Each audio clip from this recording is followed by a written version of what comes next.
ధన్యవాదాలు sir. Special మెన్షన్లో మాట్లాడే అవకాశం ఇచ్చినందుకు సార్. సార్ ఇక్కడ కొన్ని మల్టిపుల్ సమస్యలు నా దృష్టికి వచ్చినాయి అధ్యక్ష. తమరి ద్వారా అవి ప్రభుత్వం ముందు ఉంచదలుచుకున్నాను అధ్యక్ష. అయితే క్యాబ్ డ్రైవర్లు ఎవరైతే ఉన్నారో సార్ వాళ్ళకి ఉచిత బస్సు తర్వాత కొంత ఇబ్బంది జరిగింది మాకు అనేటువంటి మాట చెప్తూనే, అలాగే ఈ ఆటో వాళ్ళు క్యాబ్లకు సంబంధించి ఈ మీటర్ ఏదైతే ఉంటుందో పర్ కిలోమీటర్ ఇంత అనేది ఒక ఫిక్స్ చేయాల్సిందిగా వాళ్ళు పెంపుదల చేయాల్సిందిగా వాళ్ళు ఒక రిక్వెస్ట్ పెట్టినారు సార్. అది తమరి ద్వారా ముందు పెడతా ఉన్నాను సార్. ఇది ఒకసారి ఇదొక అంశం సార్. ఇంకా రెండో అంశం సార్, ఇక అసిస్టెంట్ ఎగ్జిక్యూటివ్ ఇంజనీర్స్కి సంబంధించి ప్రమోషన్లో కొంత ఇబ్బంది జరుగుతుందనేటువంటి అంశాన్ని కూడా వాళ్ళు నా దృష్టికి తీసుకొచ్చినారు సార్. ఈ అంశాన్ని కూడా తమ ద్వారా స్పెషల్ మెన్షన్స్ కాకుండా పిటిషన్స్ కింద ఇవ్వండి. Okay sir, right sir. ఇక స్పెషల్ మెన్షన్ విషయానికి వస్తే సార్ అవి కూడా ఉన్నాయి సార్. కాకపోతే స్పెషల్ మెన్షన్ ఓరల్గా చెప్పండి సార్. సార్ స్కూల్స్కి సంబంధించి సార్ టైం ఇస్తాను సార్, ఆ సందర్భంలో ఇవ్వండి. Right sir. స్కూల్స్కి సంబంధించి సార్ ఇప్పుడు మనం ప్రభుత్వ పాఠశాలల్లో చాలా చోట్ల కూడా వసతులలేమి ఇవన్నీ అసౌకర్యాలు ఉండేవి సార్.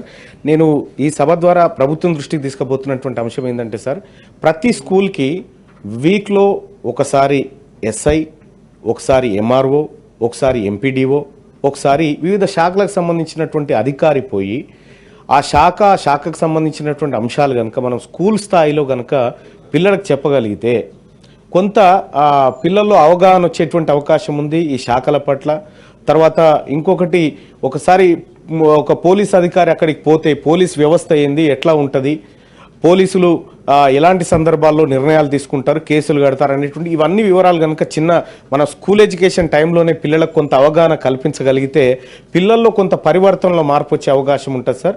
అదొక అంశం సార్. ఇక కుల వృత్తుల విషయంలో కూడా సార్ ఇటీవల కాలంలో గణపతులు తయారు చేసేటువంటి వాళ్ళు వస్తూ ఉన్నారు సార్ చాలా దూరం నుంచి. ఇక్కడ ఉన్నటువంటి కుమ్మరి వాళ్ళు ఆ పని చేయగలుగుతారు సార్.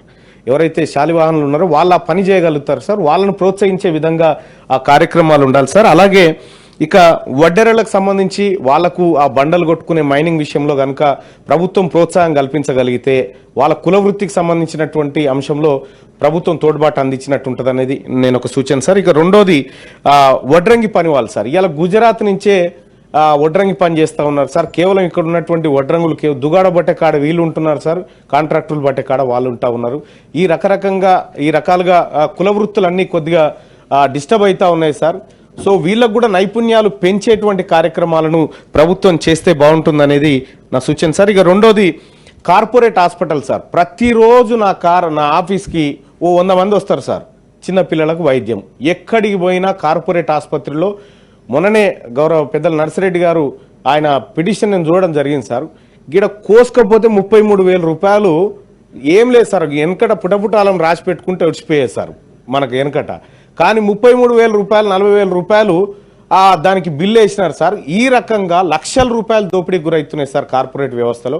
వాటిని కూడా ఏదైతే ప్రైవేట్ స్కూళ్ళను ఫీజు నియంత్రణ ఎట్లయితే చేయాలనుకుంటున్నామో ప్రైవేటు హాస్పిటల్లో కూడా ఈ ఛార్జీల నియంత్రణ విషయంలో ఒక చర్యలు తీసుకోవాలి సార్. ఇక అలాగే కల్తీ పాల విషయం కూడా తమ దృష్టికి తెస్తా ఉన్నాం సార్ సభ ద్వారా. అనేకమైనటువంటి కల్తీ పాలు మార్కెట్లో చలామణి అవుతా ఉన్నాయి సార్.